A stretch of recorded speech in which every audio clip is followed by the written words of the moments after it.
ya. Diskusi kita hari ini yaitu yang pertama, menurut kakak lah sebagai sesama rekan kerja guru bahasa Indonesia, apa penyebab guru itu belum menerapkan model pembelajaran yang inovatif? Kita tahu bahwasannya di lapangan itu banyak sekali guru yang pakai media konvensional, yaitu berupa ceramah atau hanya tanya jawab saja ataupun hanya diskusi. Mohon sarannya kak. Oke, kalau menurut kakak, pada saat kita pembelajaran di kelas sangat diperlukan dan wajib seorang guru itu memiliki pemahaman pembelajaran inovatif, karena dengan pembelajaran penerapan inovatif maka akan timbul kreativitas anak didik kita di dalam kelas. Nah, yang menjadi kendala mengapa pembelajaran inovatif ini banyak tidak diterapkan di kelas. Nah, salah satunya itu penyebabnya gurunya kurang menguasai model-model pembelajaran. Nah, banyak guru di antara kita malas atau enggan membaca atau memahami seperti apa itu pembelajaran inovatif yang harus disesuaikan dengan materi pembelajaran. Kemudian yang kedua adalah kurangnya fasilitas yang ada di sekolah. Terkadang ada guru dia telah memiliki media pembelajaran seperti misalnya harus menggunakan Infocus, menggunakan media, tapi sekolah belum menyediakan Infocus yang memadai, hanya satu, itu pun harus rebutan misalnya ya. Dan kemudian kurangnya selain sarana prasarana tadi yang mendukung, kemudian enggannya guru melakukan penerapan model inovatif dalam pembelajaran disebabkan mungkinnya masih kurang kompeten dalam menerapkan materi atau model pembelajaran tersebut. Jadi solusi dari permasalahan ini, kita guru-guru ini kan ilmunya harus sistematis berkembang. Jadi ada baiknya memang secara berkala guru ini diberikan pelatihan-pelatihan berupa diklat, seminar, agar guru-guru tumbuh kreativitasnya dan pemahamannya tentang model pembelajaran inovatif sehingga bisa diterapkan di kelas. Karena kendala-kendalanya ya, kurang pelatihan lah intinya. kurang pelatihan. Kalau mengenai masalah yang kedua ini, kita tahu bahwasannya 2 tahun terakhir ini kita itu dilanda pandemi yang mengakibatkan tidak kehadiran siswa itu kurang di sekolah. Kemudian akibatnya juga literasi siswa menurun. Kebanyakan siswa kita itu main gadget. Nah, menurut kakak apalah solusinya supaya kita membangun literasi siswa tadi? Memang literasi ini bukan hanya akibat dari pandemi. Memang sebelum pandemi pun minat literasi siswa kita ketahui memang sangat rendah ya. Hal ini disebabkan karena belum ada motivasi dalam diri siswa tersebut tentang seperti apa itu literasi, apa manfaat dari kegiatan membaca. Kemudian belum kurangnya memang fasilitas taman baca atau perpustakaan di sekolah tersebut. Nah, untuk menarik minat literasi bagi siswa yang saat ini, memang siswa lebih dominan cenderung lebih menyukai yang namanya gadget dibandingkan harus membaca buku seperti di perpustakaan ini. Nah, ini salah satunya kita yang pertama memotivasinya terlebih dahulu, menstimulusnya, bahwa dengan kita memberikan stimulus yang terus menerus, memotivasinya terus menerus, nah ini bisa menumbuhkan kesadaran siswa kita akan pentingnya literasi atau membaca. Yang kedua adalah kita terkadang guru-guru ini kita hanya menyuruh-nyuruh tetapi kurang memberikan apresiasi atau dukungan. Nah, kita harusnya memberikan apresiasi yang luar biasa juga ya bagi anak murid kita yang memang literasinya sangat berkembang ya. Contohnya misalnya kita berikan berupa penghargaan, berupa nilai-nilai yang bagus, atau misalnya seperti tadi kita akan adakan program agar literasinya tumbuh. Kita buat program gelimis tadi, gerakan literasi Kamis. Setiap hari Kamis itu membuat gerakan literasi yang mana nanti apa yang dibaca akan disampaikan di depan seluruh murid. Nah, ini yang siapa nanti yang terbaik, nanti ini bisa kita berikan apresiasi atau kita berikan prestise bagi siswa yang nilai literasinya tinggi. Nah, ini bisa menjadikan kesadaran bagi siswa yang lainnya. Iya Pak, terima kasih. Berarti kurang apresiasi guru selama ini kepada siswa-siswa yang mempunyai literasi yang rendah, yang tinggi. Ya. Kemudian di dalam teks prosedur Kak, yang kita ketahui selama ini, siswa itu kurang mampu menjabarkan numerasinya, tahap-tahapnya ataupun langkah-langkahnya. Itu kira-kira solusi dari kita sebagai guru bahasa Indonesia itu apa? Nah, untuk numerasi itu di sini kan berhubungan berhubungan dengan data ya, angka-angka. Nah, kita ketahui teks prosedur di situ pasti menyebabkan langkah-langkah yang mana petunjuk-petunjuk pertama selanjutnya. Nah, agar anak didik kita tumbuh nih pembelajaran numerasinya, maka kita sebagai guru adalah yang pertama ini memberikan stimulus dengan menumbuh kembangkan di anak didik kita. Contohnya membuat peta konsep, atau misalnya kita dalam kelas itu memberikan permainan yang mana permainan ini menumbuhkan minat dalam numerasi siswa. Nah, selain itu bisa juga kita mengasah anak didik kita dengan menumbuhkan minat membaca, sehingga ketika maka terlatihlah anak didik ini dalam memecahkan permasalahan.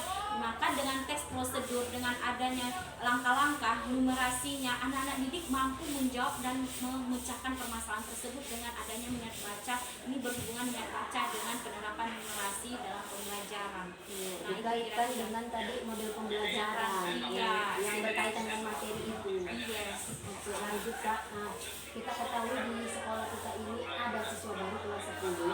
Iya. Sebanyak 2 orang ini kita analisis sebagai ABK, berkebutuhan khusus. Contoh kasusnya ketika dia belajar di kelas, diam saja, ada respon kepada gurunya untuk menjawab ataupun bertanya. Kemudian pernah suatu hari ketika salah satu guru mengajar di kelas, dia marah tiba-tiba. Nah, kira-kira apa yang solusi yang kita buat agar membedakan penilaian ABK ini dengan siswa yang lain atau siswa pada umumnya? Oke, baik, untuk siswa ABK memang harusnya ya disekolahkan memang di SLB, namun tidak untuk kemungkinan di sekolah umum seperti ini kita menemukan siswa ABK, anak berkebutuhan khusus. Yang pertama, solusi dalam permasalahan ini, kita di sekolah ini harusnya yang memiliki teknik atau tenaga pendidikan yang memang punya skill mengajar untuk menangani anak ABK, bukan guru yang secara umum ya. Memang dia khusus, ada guru yang punya skill mengajar khusus untuk menangani anak ABK, sehingga permasalahan yang didapatkan guru ketika bertatap muka langsung dengan ABK, nah ini bisa diatasi secara baik. Yang kedua adalah kita memberikan ruang khusus belajarnya, kita memberikan perhatian yang lebih khusus, kemudian tempat bacanya juga khusus, bahkan kalau bisa bermain juga khusus, yang memberikan rasa aman dan nyaman, sehingga anak yang berkebutuhan khusus ini merasa tidak ada yang mengganggunya, merasa nyaman. Dan permasalahan selama ini kan dia sering kena bully sehingga merasa tidak aman. Kemudian ada guru tidak punya skill cara menangani permasalahan berhubungan dengan ABK. Jadi ini ya harusnya kita punya guru yang memang khusus skill menangani masalah ABK dan memberikan ruangan khusus, perhatian khusus, misalnya dengan menjumpainya secara langsung, dengan harus mengerti seperti apa yang diinginkannya. Jadi ada yang khusus begitu. Iya, berarti sarana prasarana kemudian tenaga khusus pendidik yang mendukung. khusus, yang mendukung. Ya, kita sedikit dulu ya Kak. Nanti kan dulu nak. Nah, ini menurut kakak lah, masalah penilaian belajar kita terhadap atau evaluasi belajar terhadap siswa kita yang punya gaya belajar itu yang berbeda-beda. Ada yang audiovisual, ada yang visual, ada yang kinestetik. Apa solusi kita supaya tidak ada timpang tindih dalam penilaian belajar mereka? Nah, oke. Baik, untuk instrumen penilaian itu banyak variasi dan kriterianya. Tetapi kalau dia menentukan kriteria penilaian atau instrumen penilaian secara menyeluruh, adil, sesuai dengan gaya belajar masing-masing siswa, kinestetik, visual, audiovisual, itu cuma satu menurut saya ya, yaitu dengan menggunakan rubrik dengan instrumen rubrik ini, model penilaian seperti ini akan memberikan penilaian yang adil secara menyeluruh, karena penilaian rubrik ini mencakup aspek-aspek esensial dari setiap siswa yang berbeda gaya belajarnya, sehingga pada akhirnya instrumen penilaian pada berbagai macam kriteria cara belajar siswa ini akan terlihat secara efektif hanya dengan rubrik, instrumen penilaian rubrik. Demikian solusi yang harus diterapkan lah ke depannya ini ya Kak. Sepertinya saya pun belum menerapkan instrumen rubrik ini sebenarnya di lapangan. Kemudian masalah yang keenam yaitu komunikasi kita itu dengan orang tua kadang-kadang kurang terjalin. Misalnya ketika mereka dipanggil untuk datang ke sekolah, ada yang beralasan tidak bisa hadir untuk bekerja. Notabene di sinilah, di desa kita ini adalah guru tani. Menurut kakak apa yang solusinya supaya komunikasi kita dengan orang tua itu terjalin untuk menyampaikan proses belajar si siswa? Nah, baik untuk terjalinnya komunikasi yang tetap baik antara guru dengan orang tua adalah yang pertama, kita sering sekali memanggil orang tua ketika anak murid hanya bermasalah baru dipanggil. Baru setiap ada masalah baru dipanggil. Hal ini sudah menjadi prinsip bagi guru, bagi orang tua, pasti saya dipanggil, pasti anak saya bermasalah. Nah, ini yang menjadi kesalahan kita yang sebenarnya fatal juga ya. Nah, harusnya orang tua itu kita berkomunikasi orang tua bukan hanya ketika anak itu bermasalah, tetapi ketika ada suatu prestasi, ada peningkatan belajar, nah kita bangun juga silaturahmi atau interaksi yang teratur antara guru dengan orang tua. Kemudian ada beberapa program harusnya dibuat, guru mengunjungi rumah orang tua siswa untuk silaturahmi mengenai anak didik yang ada di kelas atau di sekolah. Kemudian sesekali orang tua itu diundang di sekolah bukan hanya untuk mengatasi permasalahan, tetapi misalnya sekolah mengadakan pameran, mengadakan ada acara-acara, nah itu orang tua juga diundang. Jadi sehingga antara hubungan antara orang tua dengan guru itu terjalin baik. Nah, itu aja menurutnya ya. Jadi silaturahmi kita langsung ke lapangan, iya, rumah misalnya kunjungan bulan, bulan, iya, ada programnya dibuat. Jadi sehingga lebih erat. Nah, kalau itu tadi komunikasi kita lah dengan orang tua. Nah, seringkali komunikasi kita dengan si peserta didik ini pun kurang terjalin.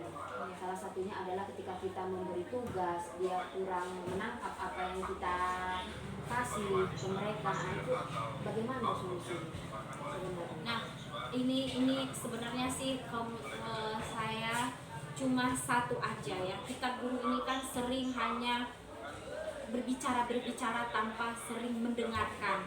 Kadang anak murid kita berbagai banyak problema atau masalah dalam hidupnya, tapi kita sering guru ini tidak mau mendengarkan. Lebih banyak kita selalu mengejas atau hanya menceramahi atau hanya beri nasihat yang bla bla bla tanpa mendengarkan. Jadi untuk membangun bagaimana komunikasi yang baik kita dengan murid adalah kita menjadi pendengar bagi anak murid kita mendengarkan keluh kesah mereka, kita memberikan ibaratnya begini, seperti sahabat gitu. Kita seperti sahabat bagi anak didik kita, sehingga tidak ada rasa yang hubungan jauh antara murid dengan siswa, sehingga dengan adanya rasa yang lebih dekat ini membuat komunikasi murid dengan guru jadi lebih baik. Jadi kita harus menjadi guru ini mendengarkan juga, jangan hanya sering berbicara saja. Melakukan pendekatan, iya, misalnya curhatlah mereka ke kita tentang apa masalah yang ada dari rumah, dari sekolah, iya, dan kita mau mendengarkannya begitu. Kemudian Kak, ini di lapangan juga sering terjadi, soal-soal kita tidak berbau hoax. Jadi seringkali itu soal hanya sebutkan, sebutkan ataupun tuliskan pengertian dari. Nah, itu kan soal-soal yang berbau loss. Nah, bagaimana solusinya agar guru-guru ini membuat evaluasi belajar yang menggunakan pembelajaran hoax? Iya. Nah, oke, untuk saat ini kan pembelajaran kita soal-soal itu harus HOTS ya, sesuai dengan RPP yang kita buat, yaitu dengan menggunakan KKO. Nah itu selama ini kan kita sering memang seperti yang Ibu Setia sebutkan tadi, maka untuk memberikan evaluasi belajar yang tipe HOTS itu yang pertama kita melatih anak didik kita membuat mind map atau peta konsep. Nah, kita belajar kadang hanya memberikan catatan biasa saja, tapi anak didik kita kurang dilatih bagaimana membuat peta konsep dari sebuah permasalahan yang ada. Kemudian yang kedua, melatih anak didik kita menyusun pertanyaan dari masalah yang didapatkan. Jadi susun permasalahan dan kita pecahkan sama-sama. Jadi sehingga daya nalar mereka tumbuh. Karena selama ini mereka yang HOTS ini kan berkaitan dengan penalaran. Nah, jadi menumbuhkan penalaran itulah dia ya. Kemudian menerapkan pembelajaran inovatif. Nah, inovatif inilah yang memang sangat mendukung anak didik kita untuk bisa memiliki ide berkembang dalam dirinya sehingga mampu mengkreasikan gagasan-gagasan yang ditemukannya dari permasalahan yang dihadapi.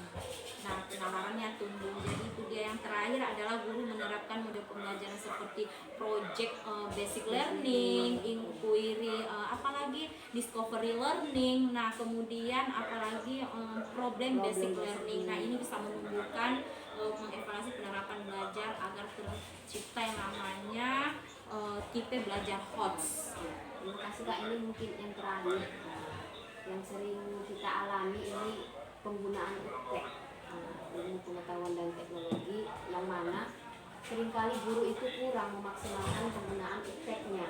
Bisa diambil contoh kasusnya ketika kita bagi rapot, banyak itu sekali calon-calon rapot yang berdatangan. Jadi jiwa-jiwa yang masih muda ini yang semangat kali menjadi calo-calo raport ini kan berkaitan dengan IPTEK tadi kan, raport kan berkaitan dengan IPTEK. Jadi guru-guru yang tua ini hanya terima bersih begitu. Nah, kira-kira dari kakak lah apa solusinya supaya guru itu semuanya nggak pandang bulu, mau muda mau tua itu menggunakan IPTEK secara maksimal. Oke, yang pertama ini masalah SDM ya, sumber daya manusianya ya. Banyak di antara kita guru-guru ini tidak bisa dipungkiri merasa enggan, bahkan malas, dan ada rasa takut berhubungan dengan namanya teknologi. Nah, ini adalah momok teknologi ini beberapa guru merasa hal yang sangat dicemaskan. Nah, kemudian hal ini terjadi karena tidak adanya rasa terbuka menerima teknologi informasi teknologi yang terbaru saat ini. Nah, ini yang sebenarnya terjadi. Kita guru-guru ini memang harus perlu diberikan pemahaman ya, pelatihan karena memang tidak semua guru ini memiliki motivasi yang tinggi untuk bisa mendapatkan skill yang berhubungan dengan IPTEK. Ada beberapa guru lain enggan atau malas. Jadi memang harus semuanya secara merata diberikan pelatihan juga. Kemudian diberikan juga dukungan dari sekolah atau kepala sekolah, memberikan apresiasi kepada guru-guru yang memang memiliki nilai yang tinggi berhubungan dengan IPTEK, sehingga itu menjadi motivasi bagi guru-guru lainnya. Dan yang terakhir adalah banyaknya mungkin aplikasi yang mungkin rumit sehingga guru-guru apalagi yang usianya sudah lebih tua ya udah malas karena merasa rumit. Nah, ini perlu sebenarnya kita sederhanakan pemahamannya agar merasa IPTEK ini bukan momok yang menakutkan, mencemaskan, tetapi hal-hal yang menyenangkan sebenarnya. Jadi kita harus berikan kesadaran bahwa teknologi bukan hal yang rumit, bukan hal yang menakutkan, tetapi yang menyenangkan. Itu dulu kita tumbuhkan dalam diri para guru-guru sebenarnya. Nah, itu saja sih. Jadi harus diberikan pemahaman dan pelatihan juga agar sadar. Terima kasih Kak atas jawaban-jawabannya. Mungkin ini harus diaplikasikan semua jawaban dari kakak ini, solusi-solusinya ke lapangan ini, bukan hanya sekedar teori saja yang saya dapatkan ini. Ya, terima kasih kakak. Adiknya, Sama-sama.